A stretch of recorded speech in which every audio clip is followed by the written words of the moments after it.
ലുക്മാന് പിന്നെ ഒന്നും ചിന്തിച്ചില്ല. മാതാവ് പറഞ്ഞതനുസരിച്ച് മാതാവിൻ്റെ കൂടെ വീട്ടിലേക്ക് മടങ്ങി.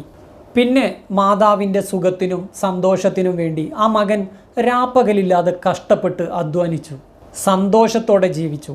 എപ്പോഴും അവൻ വീട്ടിൽ നിന്നിറങ്ങുമ്പോൾ ഉമ്മയോടൊരു ചോദ്യം ചോദിക്കുമായിരുന്നു, ഇന്ന് ഉമ്മാക്ക് ഞാൻ എന്താ കൊണ്ടുവരേണ്ടത്?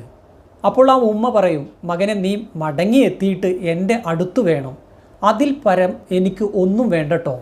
അങ്ങനെ 6 മാസം അവൻ ഉമ്മാക്ക് വേണ്ടി ജീവിച്ചു. അതിനുശേഷം നശ്വരമായ ഈ ഭൂമിയെ ഇവിടെ ശേഷിക്കുന്നവർക്ക് വേണ്ടിയിട്ട് ഒഴിച്ചിട്ടിട്ട് ആ ഉമ്മയും യാത്രയായി. തൻ്റെ ഉമ്മയും മരണപ്പെട്ടപ്പോൾ താൻ ശരിക്കും ഒറ്റപ്പെട്ടതുപോലെയുള്ള പ്രതീതിയായി ലുക്മാന്. പക്ഷേ അവൻ ഏങ്ങി ഏങ്ങി കരഞ്ഞില്ല, മാറത്തടിച്ച് വിലപിച്ചില്ല. ആദരപൂർവം ഇന്നാലില്ലാഹി ചൊല്ലി 6 അടി മണ്ണിൽ അന്ത്യവിശ്രമത്തിനായിട്ട് അവരെ ഒരുക്കുമ്പോൾ കണ്ണീർ തുള്ളികൾ തുരുതുരാ നിലത്ത് വീണുടഞ്ഞു.